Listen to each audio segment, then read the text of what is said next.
اولین دیت تو با دوست پسرت بخوای بذاری کجا قرار میذاری؟ تو ماشین. اولین دیتمونم زیاد بودن، یکی دوتا نیستن. من بگم بگو. تو دستشوی حسینی که شبقت بودن، همه داشتن دعا قرآن و سر صحبت ها، اینقدر ثواب بردم و شد که چون میبردی تو دستشوی حسینیه؟ چند تا از حرکتای یه پسر حولو بهمون بگو بشناسیم. آها، دوست پسر سابقم با صبر از تو سینه یه دختره بعد من کفتم.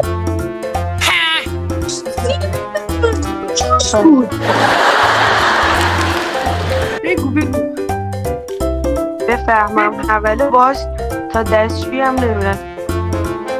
عشق داداش چه خبره؟ مکرم داشت تو الان باید از شرق تا غرب تهران رو ببندی، اینجا چی کار میکنی؟